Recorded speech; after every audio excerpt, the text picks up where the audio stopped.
Assalamualaikum warahmatullahi wabarakatuh, sahabat-sahabatku dimanapun berada, semoga senantiasa sehat walafiat dan tetap semangat ya untuk menjalani rutinitas aktivitas kita di hari yang penuh berkah ini, hari Jumat, Masya Allah.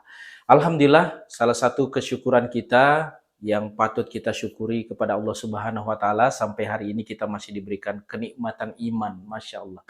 Dan kita patut bersyukur karena kita terlahir sebagai seorang muslim dari keluarga muslim, ayah dan ibu kita seorang muslim, Masya Allah, Alhamdulillah. Dan kita beragama Islam. Dan Alhamdulillah sahabat-sahabatku dimanapun berada, tentu hari ini kita menghadapi begitu banyak problematika kehidupan, baik masalah keluarga ya, masalah pribadi, dan bahkan masalah negara, begitu banyak ya. Bahkan kita bisa mengatakan bahwa semua masalah yang kita hadapi, kalau kita lihat di media sosial, Masya Allah, banyak sekali. Bahkan kita bingung, kita mau solusinya bagaimana? Apakah ini bisa diselesaikan atau tidak? Sebagai seorang muslim kita harus punya keyakinan dan rasa optimis bahwa semua masalah ada solusinya, insya Allah. Dan Alhamdulillah kita bersyukur karena kita berada di agama Islam dan kita senantiasa mendakwahkan, menyerukan bahwa Islam itu adalah agama yang sempurna. Betul nggak? Kenapa? Karena Allah Subhanahu wa Ta'ala berfirman dalam surah Al-Quran, surah Al-Maidah ayat 3 kalau tidak salah ya. Mudah-mudahan teman-teman nanti bantu cek Al-Maidah ayat 3. Coba dicek. A'udzubillahi minasyaitonirrajim. Bismillahirrahmanirrahim. Al-yauma akmaltu lakum dinakum wa atmamtu alaikum ni'mati wa raditu lakumul Islam madinah. Masya Allah. Dan di sini Allah menjelaskan bahwa Allah telah menyempurnakan agama pada hari itu ya, telah disempurnakan semua agama, tidak ada lagi nabi, tidak ada lagi tambahan dari Al-Quran karena sudah sempurna. Masya Allah, ajaran Islam itu sudah sempurna dan Allah mencukupkan nikmatnya untuk kita, Masya Allah. Dan Allah juga meridai Islam sebagai agama kita semuanya. Dan Islam itu adalah agama sempurna, kenapa? Karena berisi tentang akidah ya teman-teman. Akidah itu mengajarkan kita tentang iman kepada Allah, ya, iman kepada malaikat, rasul, hari kiamat, qada dan qadar. Dan itu harus harga mati buat kita agar kita memiliki keimanan yang kokoh seperti batu karang di lautan ya. Jadi itu harus kuat. Kapan tidak kuat? Banyak ya orang-orang yang sebagaimana sebagaimana gambaran Rasul bahwa nanti akan ada masa di mana masa itu ada umatku yang paginya beriman. Masya Allah, Allahu Akbar ya. Paginya beriman, tapi sorenya sudah tidak beriman. Atau malamnya dia beriman, tapi paginya sudah menjual agamanya. Dengan apa? Dengan jabatan, dengan posisi dan lain sebagainya. Dengan dunia. Menjual agamanya dengan tawaran-tawaran dunia. Begitu rendahnya ya.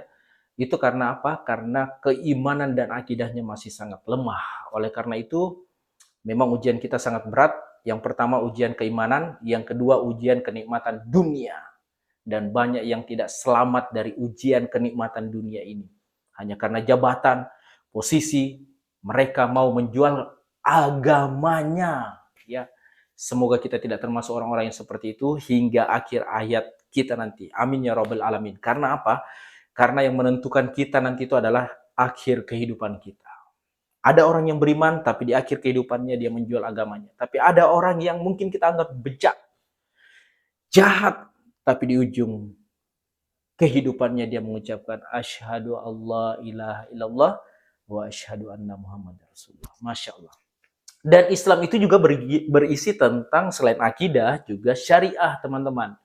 Jadi syariah itu mengatur banyak hal dan hampir sebagian besar isi Al-Quran itu tentang syariah. Bagaimana hubungan kita dengan Allah Subhanahu wa Ta'ala, bagaimana ibadah kita, puasa kita, itu diatur semuanya. Jangan asal ibadah ya. Nanti niatnya dulu harus diluruskan. Nah, itu mengatur hubungan manusia dengan Allah Subhanahu wa Ta'ala, dengan Tuhannya ya. Jadi terutama sholat nih ya, karena saya pernah mendengar nih ada survei ya bahwa umat Islam itu berapa persen ya? 60% yang betul-betul memahami Islam itu sebagai akidah syariah. 60%. Ternyata dari 60% itu tidak semuanya yang melaksanakan sholat 5 waktu. Astagfirullahaladzim, betul-betul ya. Ini tantangan yang berat buat para dai, buat para ulama, dan buat kita semua. Karena dakwah itu adalah kewajiban buat kita semuanya. Kemudian juga mengatur hubungan manusia dengan dirinya sendiri. Ya, bagaimana kita makan, minum, ya, akhlak kita, itu semuanya ada diatur dalam Islam. Dan yang paling penting adalah hubungan manusia dengan manusia lainnya. Bagaimana sistem ekonomi, politik, sosial, budaya, hukum, dan lain sebagainya. Oleh karena itu, Islam itu betul-betul agama sempurna, mulai dari kita bangun tidur sampai tidur lagi, semuanya ada dalam Islam. Allah yang menciptakan aturan itu, maka sangat sulit kita mengatakan bahwa itu bukan solusi terhadap permasalahan yang kita hadapi. Jadi kalau punya masalah, kembalikan semuanya kepada Allah Subhanahu wa Ta'ala. Insya Allah kehidupan kita menjadi berkah dunia dan di akhirat. Itu janji Allah, bukan janjinya Coach Sabran. Terima kasih. Assalamualaikum warahmatullahi wabarakatuh.